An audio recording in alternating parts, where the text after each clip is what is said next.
Hi there. I wanted to welcome you to an episode of my podcast, Seeking Voices of Health, Healing, and Hope. I'm your host, Dr. Monica Agarwal.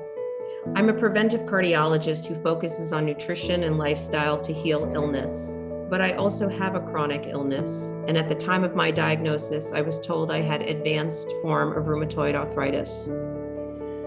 Over the years, as a nutrition specialist, as a cardiologist, and as a patient, I've met so many people who feel sad, who feel stuck, hopeless, and confused. There's so many people looking to understand their lives, to give themselves purpose. They want to understand the meaning of things, and they're struggling. We're struggling as a society, as humans, as women, as moms, as patients, as husbands, as children. I wanted to start this podcast to bring voices to people of hope, of health and healing, but also to share how people have overcome their sadnesses, their struggles, and their pain. I think we've so much to learn from each other, not always from people in the limelight, but sometimes from the people around us living the day-to-day, drudging through, overcoming, and being. I hope that this podcast makes people consider others more deeply, considers themselves more importantly, and reminds us all to have hope and to look for joy and happiness in the day-to-day. This is my hope. Let's see how this goes, and you tell me how this works. My guest today is the amazing Dotsie Baush. Dotsie has been a pioneer in the plant-based movement and runs an amazing campaign called Switch for Good that focuses on eating more plant-based foods and the ditching the dairy movement. She has caught national news with her campaign against companies that don't allow milk alternatives or charge extra for them. Dotsie has been remarkable in every step of her life. She was once a journalism major, a New York runway model, and an Olympian cyclist who won silver. I marvel at the images of you, Dotsie, on the Olympic podium. Dotsie's beautiful and a lovely human being. I've had the pleasure of talking to her so many times and about so many things, about plant-based nutrition, about being a woman, about health, about removing dairy. And she has even given me amazing makeup tips, which I have yet to do, by the way. Sometimes when we see people, we only see the beautiful parts, but Dotsie has had hardship too. Some people might not realize that Dotsie suffered from anorexia and bulimia, attempted suicide twice, and had a cocaine dependency. I hope to talk about some of these important parts that make up the amazing Dotsie Baush. Each person is an onion. They have multiple layers. Sometimes we only see the outside layer and we make decisions and judgments on that layer. But it takes time to see the layers inside, and there's so much color in there, so much for us to learn from. I welcome Dotsie Baush here today.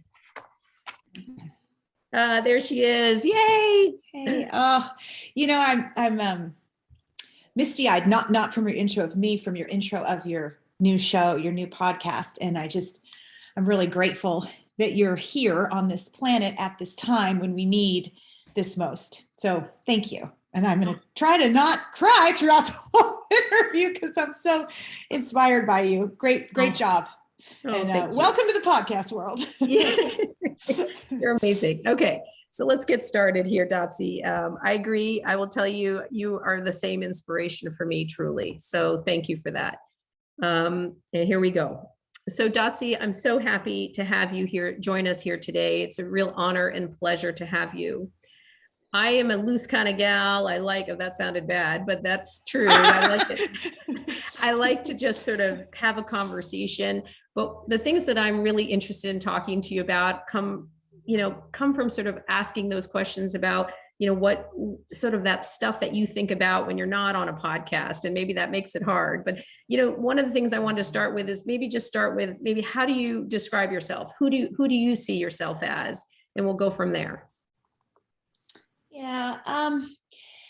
It's changed over the years, right? Like us ladies that are, especially in the early 50s, it's been a journey, and it just keeps getting better. And I think at this point, rather than any specific title, although I'm very grateful and very proud of my Olympic medal, it's more, it's more fighter. It's more trailblazer. It's more someone who gives up every morning and doesn't give up until the end of the day. It's things like that I feel like if I really look at in the mirror at who I am and what I'm doing and what I care about, it's those adjectives.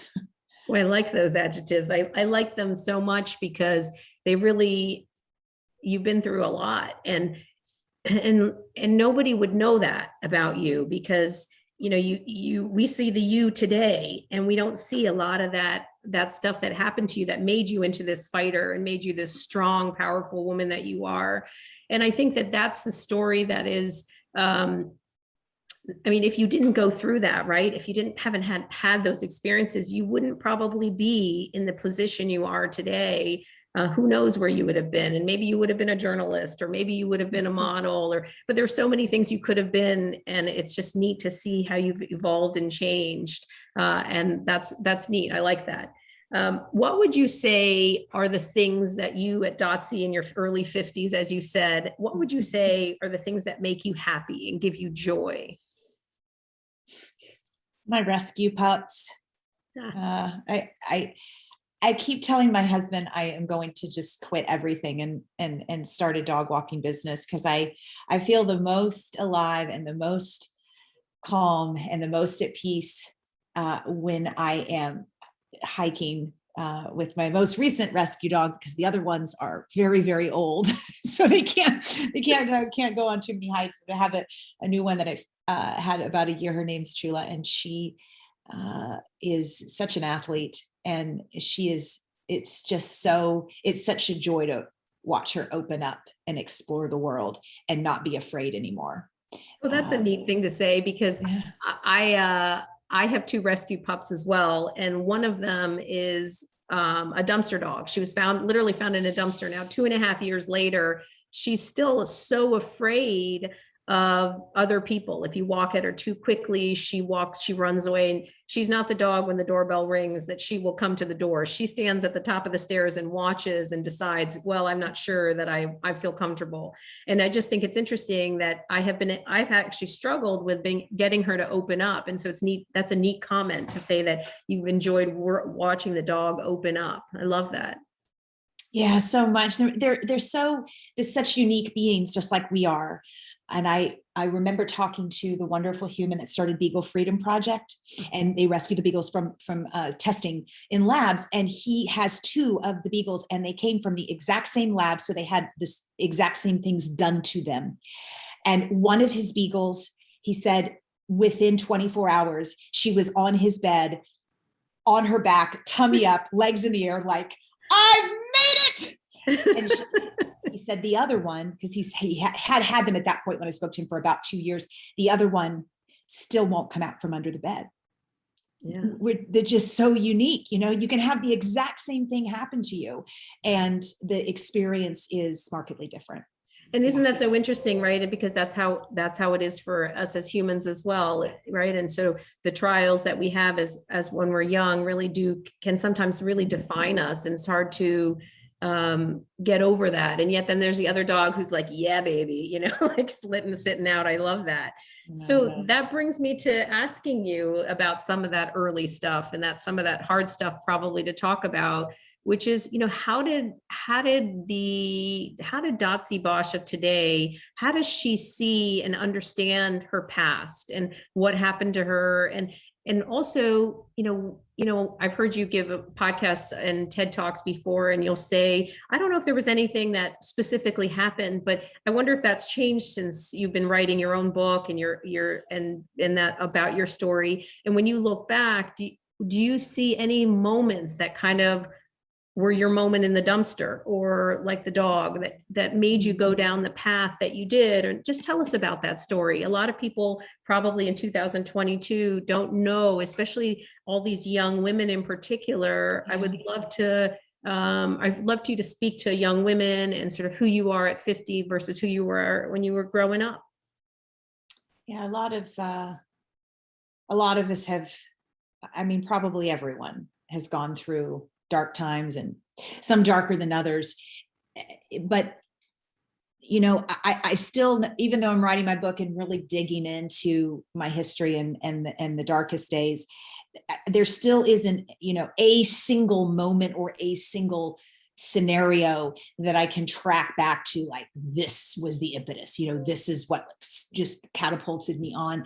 So one of the opening chapters in my book kind of goes into, it could be this, it could be that. I don't really know. I certainly know the things that were, that psychologists would say could be impetus of something. I was molested on a massage table, but I was an adult, and then there I go with the buts. It's like, okay, I feel like as an adult I had more, more of an ability to move through that situation that took place versus if I was, a 6-year-old. So, I've definitely had some things take place, but there isn't really any one thing. And I think we're all a mix of, our surroundings and our upbringing and our DNA, right? You're a scientist, like there's, those two beagles, there's some different DNA in there as well, that played into it. But I reached a point in my life where I think I just felt completely ridden with fear. I wasn't sure I was going to be able to become anything. And I wasn't sure that I was going to be able to matter or to leave the planet better than I found it. And I was very focused on that for some reason from when I was a little girl. I just thought, what are we doing here? You better leave it just a bit better. If we all just can leave it a bit better. And I felt like I'm not actually the one to do that. I'm leaving the planet worse at this point. And that began a downward spiral of a drug addiction and severe anorexia. And I think, so many people look at eating disorders. They're very difficult to understand from the outside. I think more difficult than really even any addiction. We can kind of conceptualize alcohol addiction. Okay, it's, you absolutely have to abstain if you have that alcoholic gene, or it's ruining your life. Eating and not eating, we have to eat to sustain. And so it wasn't something where I started, I thought, I want to be thin, or I want to, look different. Had nothing to do with that, and everything to do with my deep need to usurp some control over my life, because that's what I had lost, right? And feeling completely irrelevant in the space I was taking up on the planet.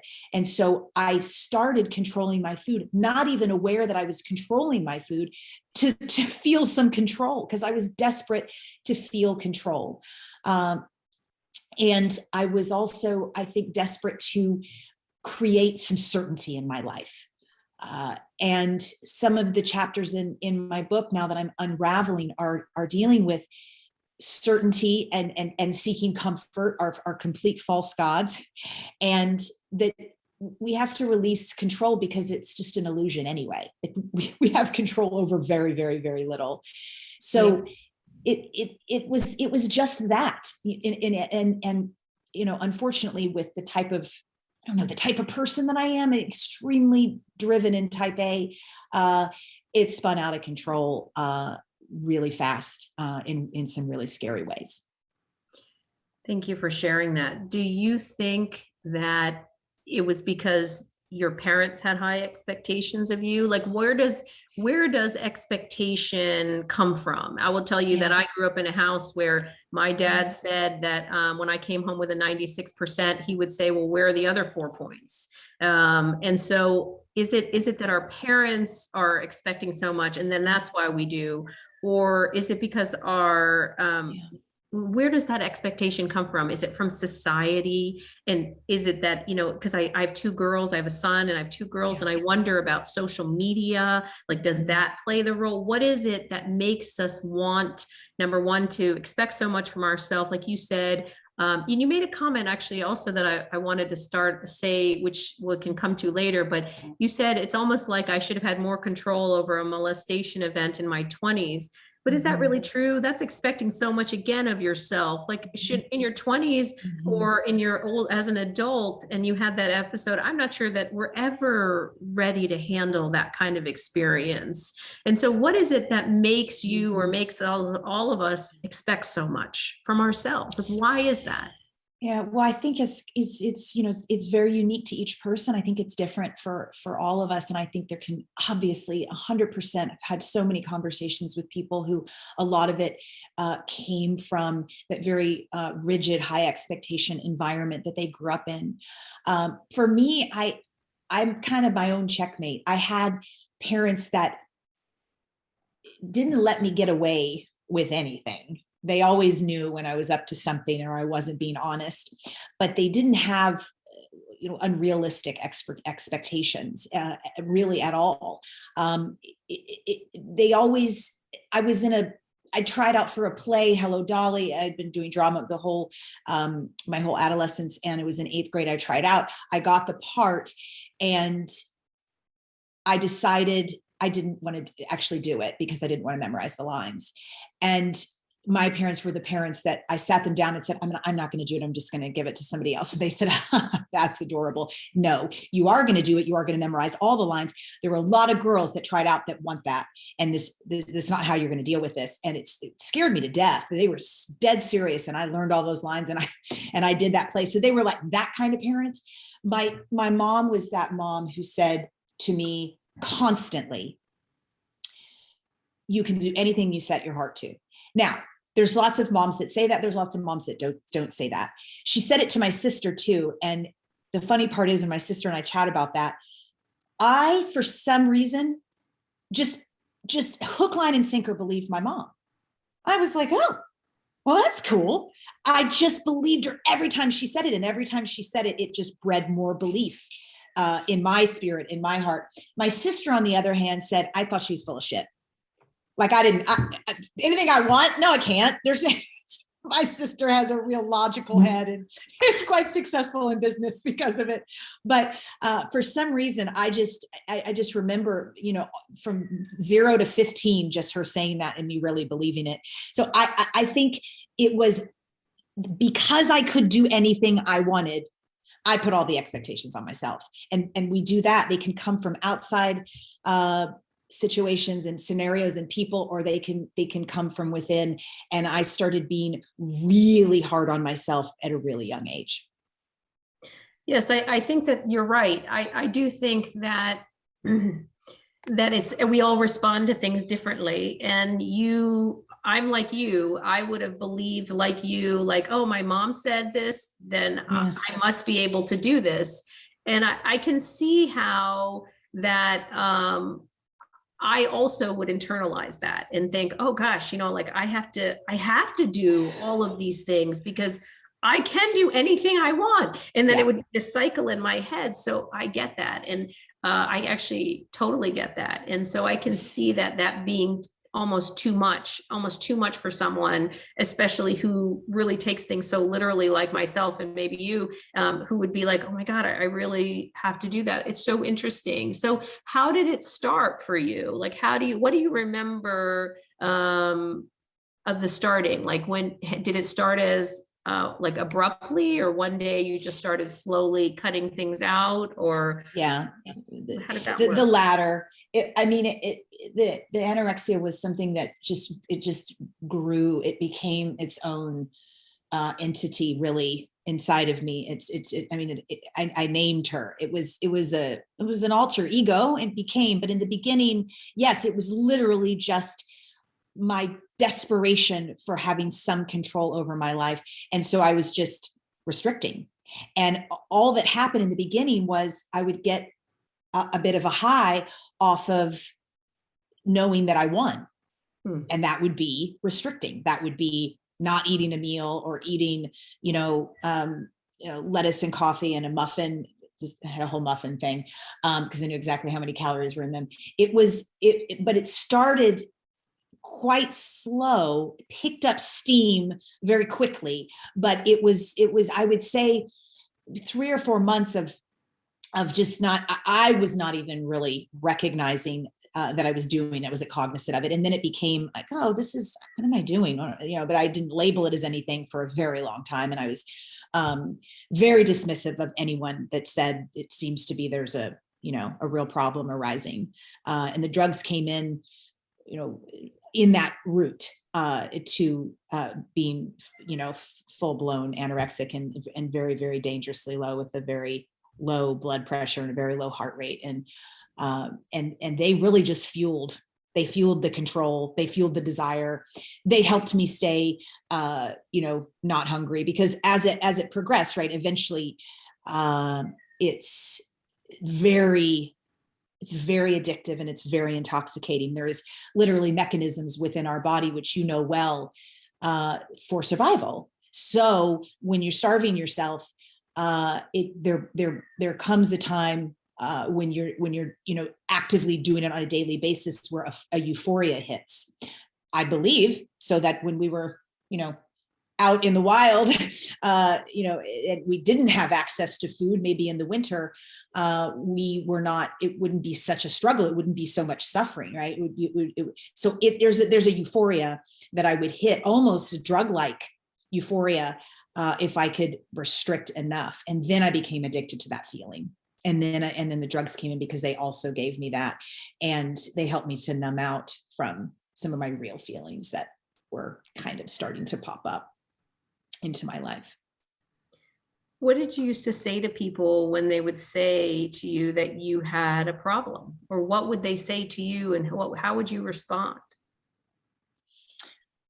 If I didn't, if it was people that I didn't know very well, I just ignored them. But if it was close, I mean, I don't, there's only two things in my life that I regret. And this is one of them. My parents were terrified. My mom took a flight out to Philadelphia, where I was living. I grew up in Kentucky, and she still lives there, to come do an intervention. But I'm not under 18, so she doesn't really have much control, but she comes to do an intervention, and she sits in on a therapy session, and that she had, scheduled, that I didn't want to do. And we left this therapy session, and I drove her to the Philadelphia airport. She didn't have a flight till 3 or 4 days later. Drove her to the Philadelphia airport and literally physically threw her out on the curb, bloodying her knee. My mom's tiny. She's only like 100 pounds. And so she was injured physically, but also it was very traumatic. And I sped off, and I left my lovely, wonderful, encouraging, terrified mother on the curb of the Philadelphia airport. So that's how I treated people in the worst days. I'm sure your mom embraces you and loves you and forgives you for that moment. And so many times, we have those dark moments. And I do find that in my darkest moments, when I talk about them and throw them out there, like, I kind of suck when I did this, they've helped me overcome them. I hope that that's the case for you, because clearly you love your mom and you have such a nice relationship with her now. Yes. That's Yeah. That's deep. Yeah. That's deep. Why do you think, what should we do as women, as moms? I have 2 girls. Like, how do I do a good job? How do I do a good job at this parenting thing, at guiding my kids to love their bodies, when Instagram, my 13-year-old is dying for Instagram, and I've told her no, and she really wants it, and she says everybody has it. And when she watches the show, or when she scrolls through to buy some clothes, she wants to look at all the things that everyone's wearing. How do we, as mothers, as women, how do we reconcile anorexia? Because you said for you, it wasn't about the image, it was about the control. So how do I don't know how to do this, this mom thing, right? Like, do I say, you have a beautiful body, don't worry about it, close the social media, close the computer? How would you do this? What would you say to your younger self? What would have penetrated? Because your mom staged an intervention that clearly didn't work. Like, what penetrated for you? What would you recommend? Well, first of all, I don't know if I'm the best person to ask because I'm not a mom. My husband and I are child free by choice. So I don't, I don't know that I've got like this great mom advice for you. But if I were to go back and I were to look at when I was at my very worst, the catalyst that actually had me take one step towards considering going on a healing journey was the love of my parents. I remember like yesterday going, all right, you know what? None of this is good. There had been 2 suicide attempts very close together. And so it was just right after that. And, you know, everybody that loved me was begging me to get help. And I thought, you know what? I don't want help. I am not going to get better from this. This is going to kill me, and that's fine. But I'm going to try just today, and maybe tomorrow, we'll see how it goes, for mom and dad and sis, because when I do die, I want them to know that I tried. Like, it's going to matter if I tried or not if I die.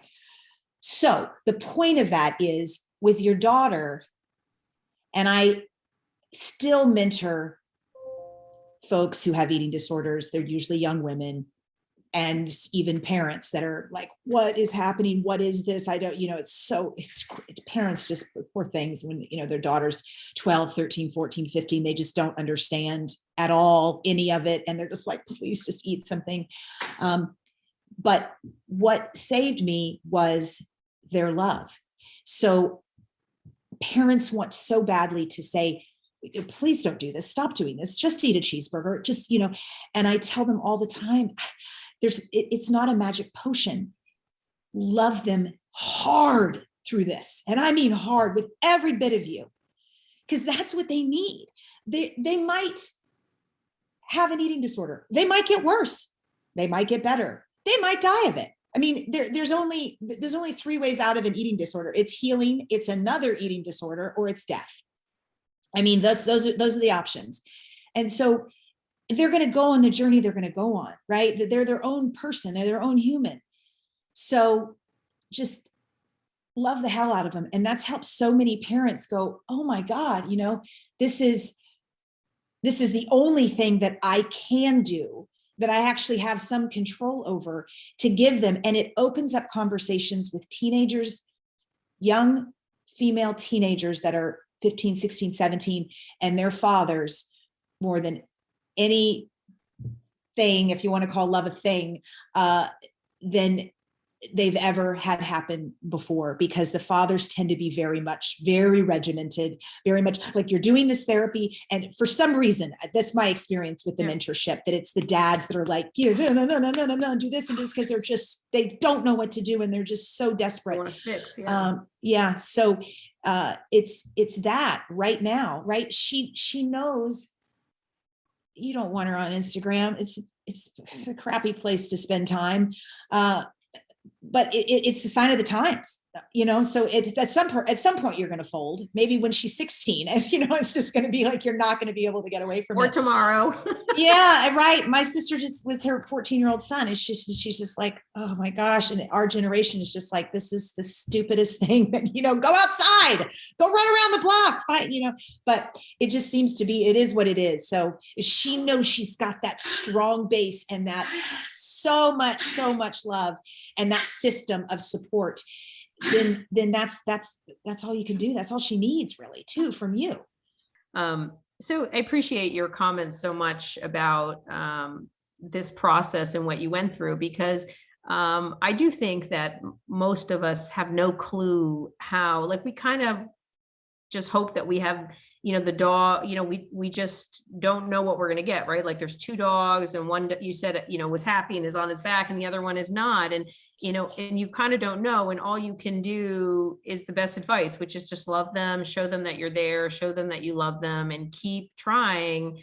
And that's it. And I think that's true. And I think that's all we can do. And maybe that's okay. Maybe that also for mothers and fathers who not had things go exactly the way, we all wanted them to, maybe that forgiveness is also there, which in that space, which is remembering you did everything you could do, which was love them. And it wasn't about any intervention, go to this psychiatrist or go to this or take this medicine or eat this cheeseburger. It's about just showing your kid that you love them no matter what. Yeah. And, the truth is they're going to find their struggles any way you cut it, Instagram or no Instagram. Like I didn't have Instagram back then. Is it more prominent because of it? Maybe, but there's also more people on the planet. So, the statistics are a bit skewed, right? There's more young women than there were 20 years ago. So I think they're going to find it, their struggle and anyway, you cut it, whether social media or not. Yeah, I think you're right. And this is a point for my daughter, Maya, who's going to say, see, even Miss Dotsie thinks I should get Instagram because it doesn't matter. That's great. So how did you eventually do it? Just slowly you gave it another day and one day at a time, or like, how did it happen that you? Well, it was rocky. I mean, I think most recovery stories are rocky. There's never like this smooth sailing to the finish line of like, I'm better. Very similar to anybody's like recovery story, 2 steps forward, 5 steps back, 2 steps forward, 1 step back. Finally 2 steps forward, 1 step back. And so we're making progress. I mean, I relapsed a bazillion times. But the technique, I guess you would call it, that was used, that really, part of it was I was finally ready. Part of it was the therapist that I worked with was just a really great fit for me.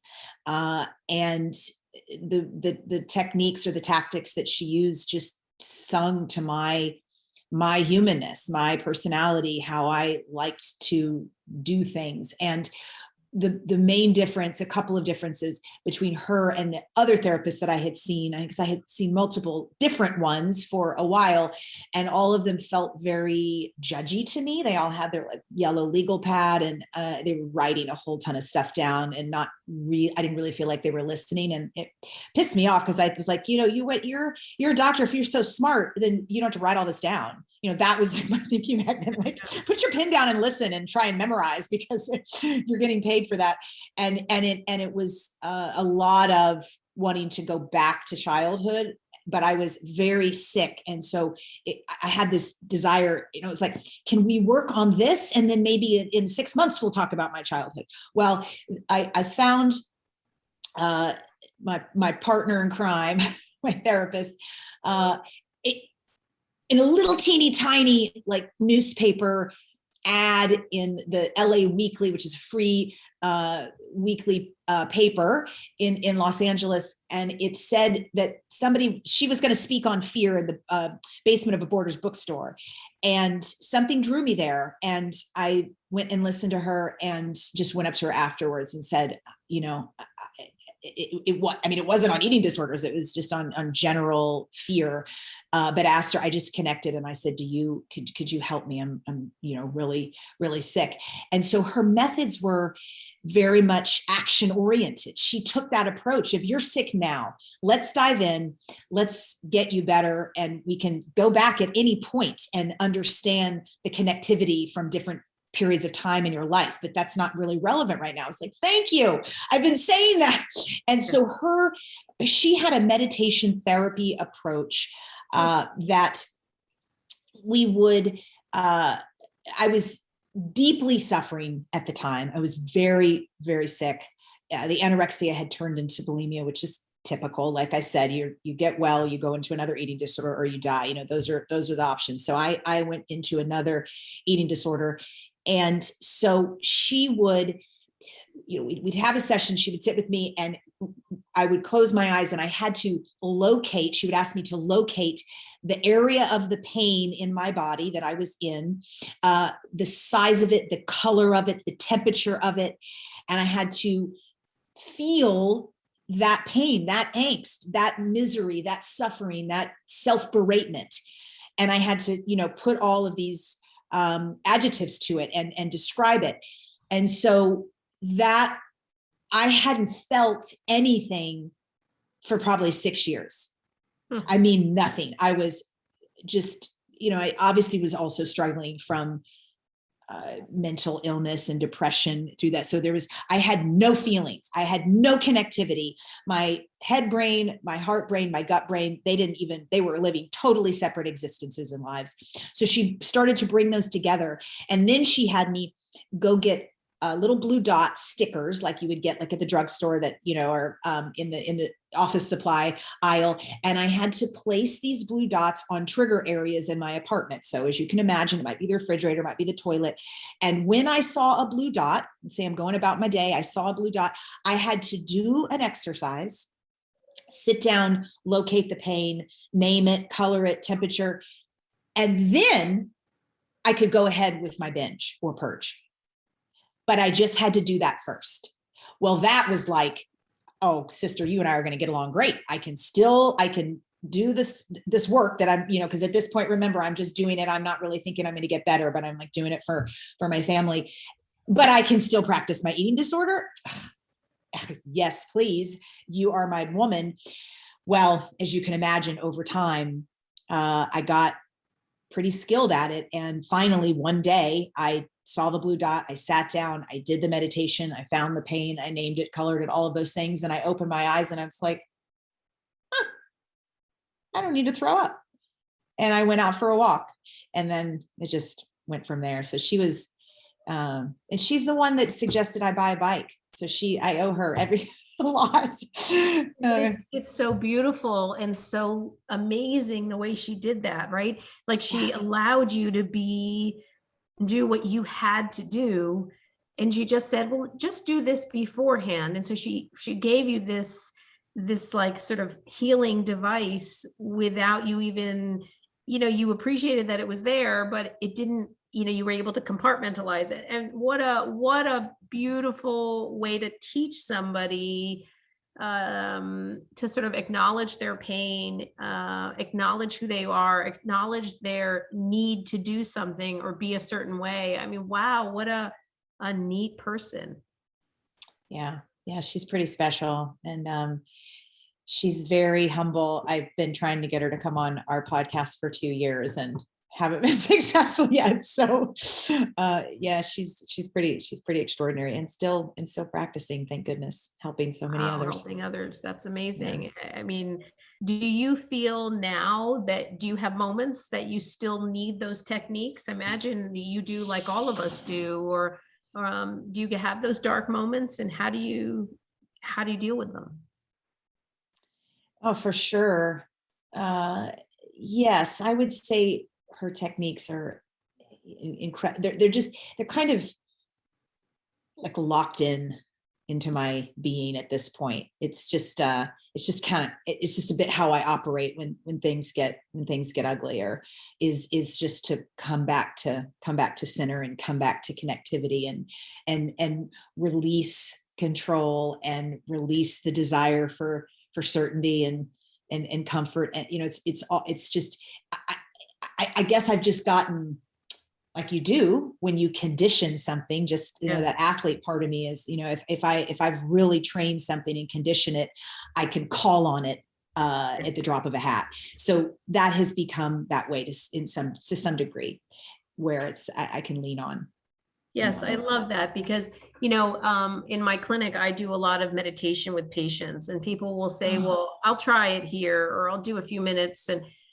And I always say, ironically, it's like riding a bike. You have to, takes time to build up the skill, but once you get it, you can go and it'll always be there for you as something that you can lean back on, but you have to put the time into it to learn the exercise and understand that space. And I definitely, because I think, meditation actually has become such a sexy term now. I'm going to meditate or do, but people don't really take the time to honor the process. And I think it takes time. I think it takes time to learn to connect. It takes time to learn who you are and to embrace the ugly and the beautiful in all of us.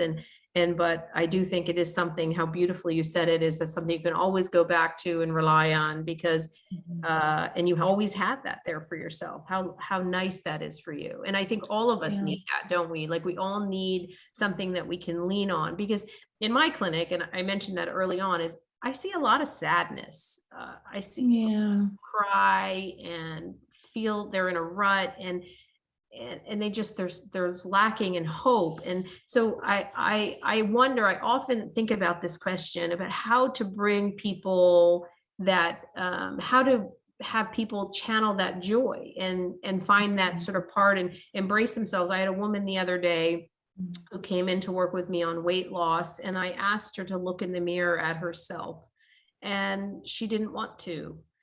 She didn't want to look at herself in the mirror because she said, I don't like who I see. I don't like who I see in the mirror. And I said, okay, well, you know what? Let's look in the mirror together. And we sat next to each other and held each other. And we looked at her, and I said to her, I said, you know what I see? I see beautiful eyes. Look at your eyes.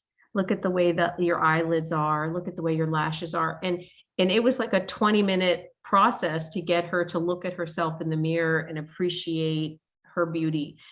And so it's like we haven't armed ourselves well with these ways of self-love and learning to sort of see all of ourselves. And then when we see this sort of parts we don't like, not to necessarily put them in a corner and say, oh, I don't like that, let's ignore that, but just sort of say, okay, that's a piece of me. Let's think about that, and let's embrace that's part of me too, isn't it? And but also that even though that's there, that I have so much more that I love about myself too. And I can also love those dark parts. Yeah. Yeah. And to have somebody like you, or have a life partner, or have a dear friend that you can bring physical things like that to is just so, it's encouraging, and it lightens it up.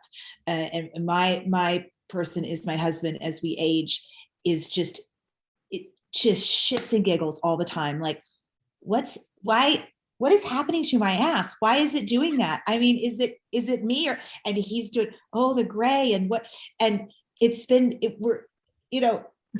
like, what are these things What's that are happening to unfolding? me? Yeah, it's so, but I think if find a buddy, like, don't just look in the mirror, right? Whether it's your doctor or your dear friend, or there's somebody out there who's also looking in the mirror and not liking what they're seeing, because we always have, we all have stuff to pick on. But there's something kind of, I don't know, and I may not feel like this in 10 years, because that's what my mom's like, just wait, and but now Right. my husband and I are having fun with just the weird little things that are happening to our body as we age, and that didn't look like this 20 years ago.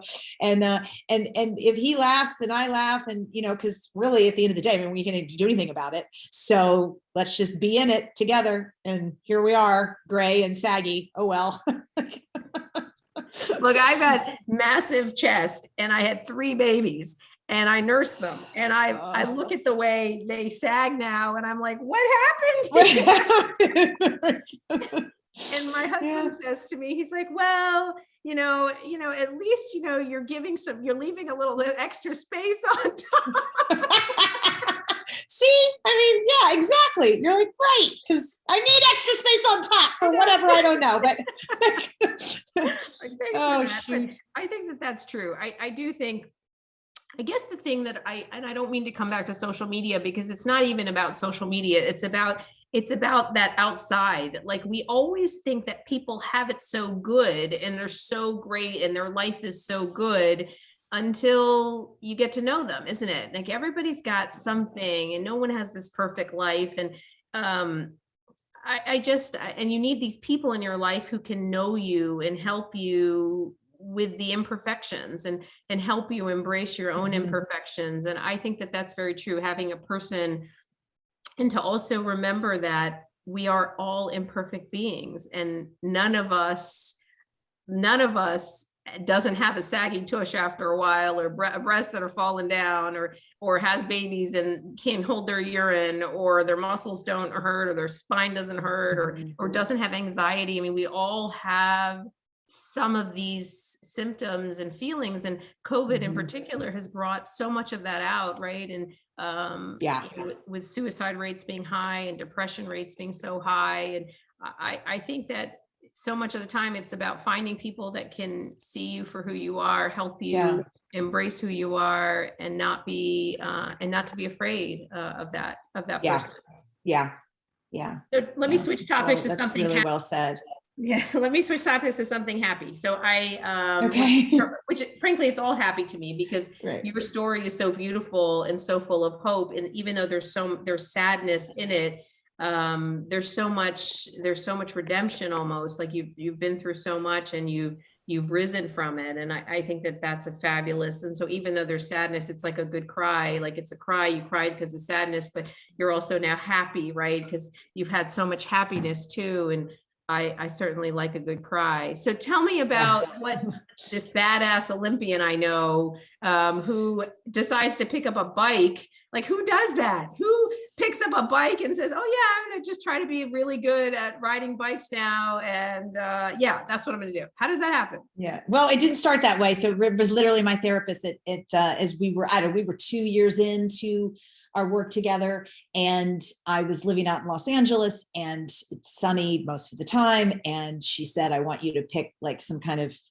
whatever it is, exercise, sport, movement that is, you have healthy connections with, because I had over-exercise disorder with anorexia. And so, it's like, don't pick the gym, because that's where I would go spend 8 hours.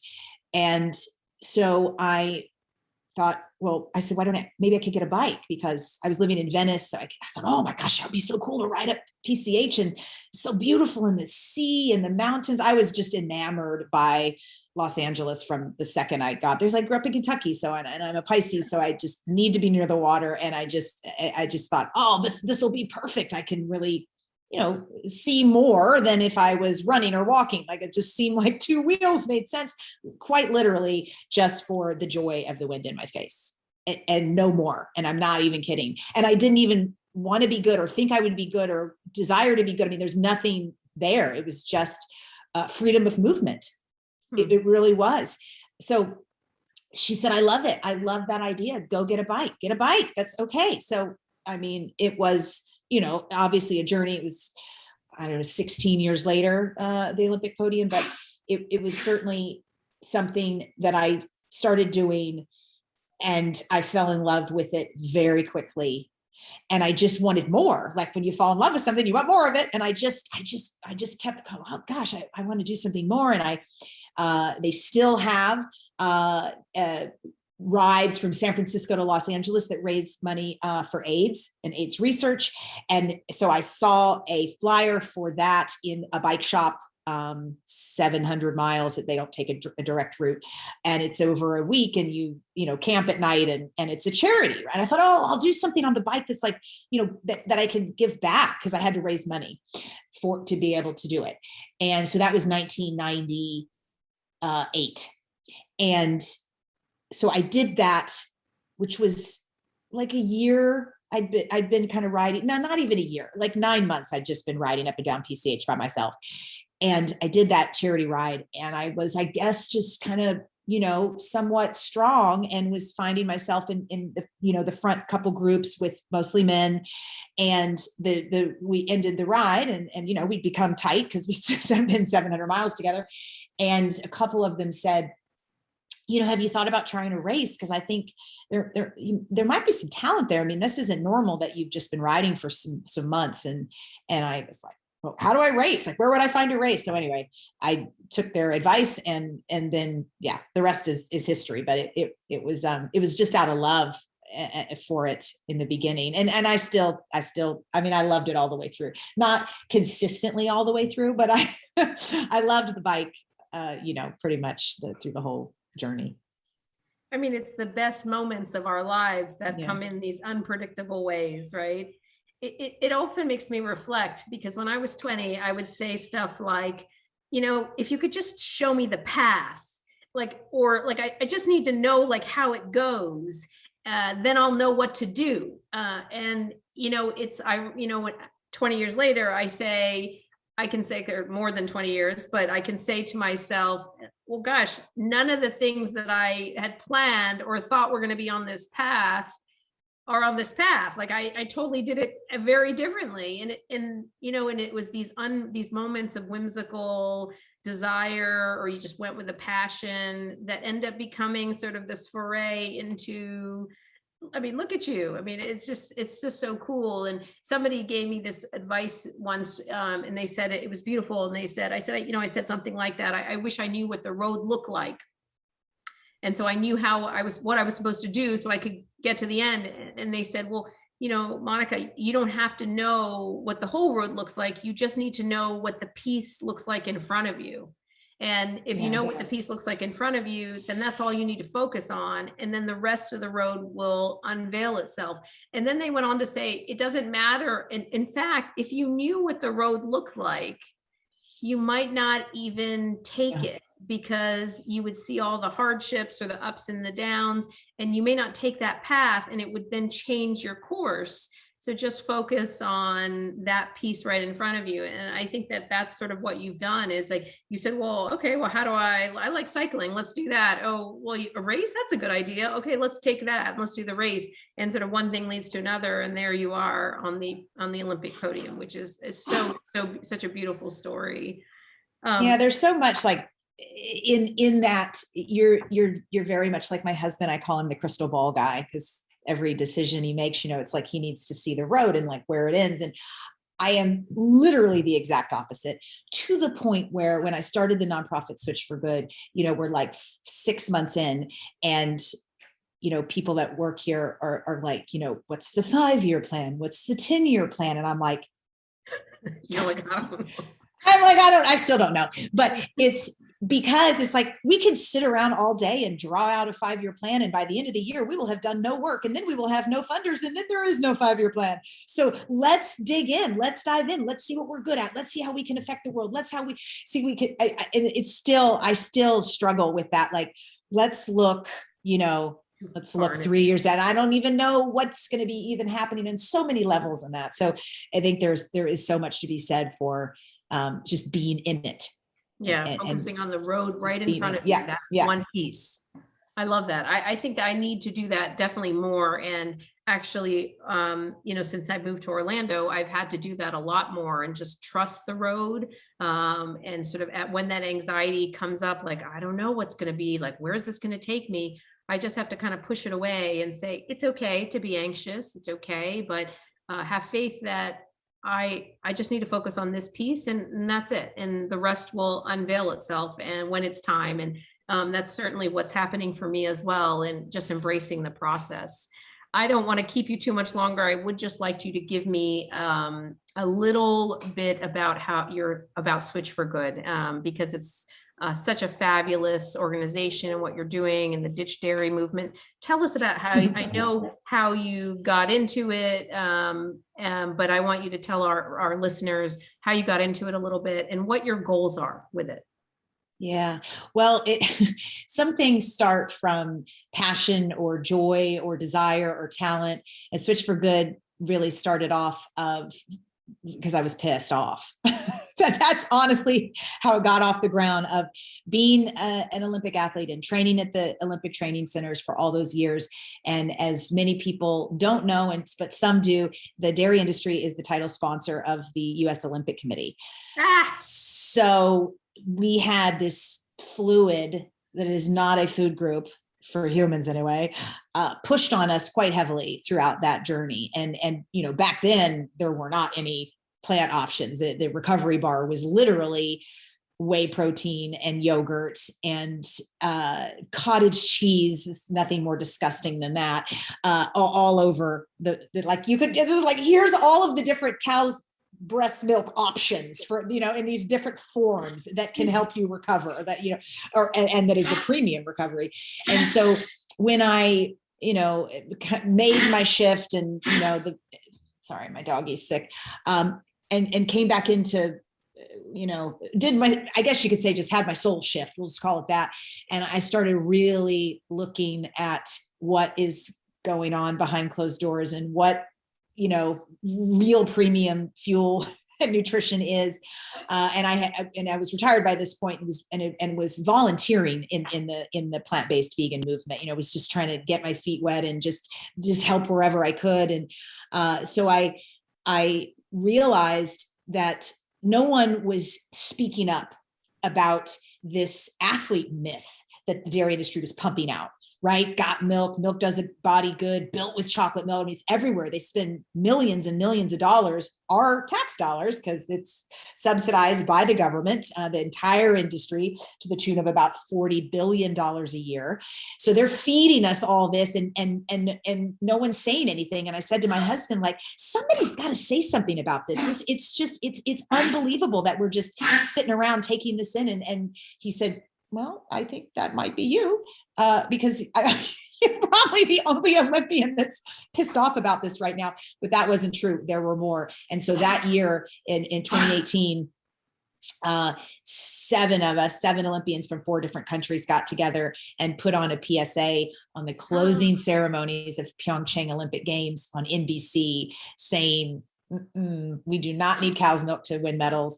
So that was the catalyst. And there was no thinking of an organization at that point. It was just kind of this, like I said, we were pissed off and we wanted to speak up. But those were our beginnings, and that's still who we are. We're still somewhat pissed off, but we've had some great wins. And so we work in 3 areas. We work in behavior change. Those were our roots, and we will always be in that. But we also work in policy change and corporate change, because I believe that those 3 areas, when you bring them together, are what will eventually change everything in the conversation around everything as it relates to nonprofit organization work. Obviously, the food and the access to the plant-based options are the other part that play a critical role in this shift that we're trying to encourage people to make, just like you. Yes. I mean, I love that. I mean, I love what your organization does. I love that it's run by you. And I love that it's because because you see, you come to this movement of eating more plant-based from a totally different space than I do. And I love that. And that's what I love, that we find these common spaces where we can all walk together. And I like that you come from it because you see it differently than I do. And I like that because it teaches me to look at things differently. So I do appreciate what you do there and at Switch for Good. And I did have fun working with Anthony and doing I did tape a advertisement, or however we want, I guess a PSA, sorry, I should call it, with Switch for Good. And it was really fun. I must have had to say like some lines 10 times because we all do. They said you were absolutely just remarkable and such a joy. And a lot of your own lines, of course, because they're authentic to you, were incredibly powerful. And yeah, this is you and Dr. Bascom and Dr. Mills, and this video is for Congress to understand the issues. And so I know it's going to be very powerful. So it's with the editor, so people are going to be able to see it somewhat soon. Oh, very exciting. Yeah. Well, I thank you so much for your time, Dotsie. Thank you. I think you are amazing. I really do. It's an honor to have you. But when I see you, I see so many things. I see, but what I appreciate most is your humility, your inner beauty, your fire, you're crazy. I love all of that. And I think that those are the parts. No, I mean that. I think that those are the parts that make you that fighter. When I asked you at the beginning who you see yourself as a fighter, it's because of all of those traits and about what you've been through and what you've done. And I love that you only see the road in front of you and you just do that part because you live in that moment. And I just think that's really special. And I'm thankful to you. And I hope the people who listen to this will hear your energy and your excitement and your hope and and how much you believe in change, and that they will try to say, you know what, I can be part of this process too. Yeah. And I can believe in myself too. I can love myself too. I need to find my people and feel that hope. And that's what I want from that. So I thank you so much for your time. I really loved it. Oh, thanks for being a vehicle to change and hope and healing. I'm just, I said it in the beginning, but I'm just so excited that you started this. I think it's going to be a huge success. People need it. And so I can't wait to listen, not to this episode, but all the other ones you do and all that I can learn from your guests and you. You're awesome. Thank you. Thank you. Okay.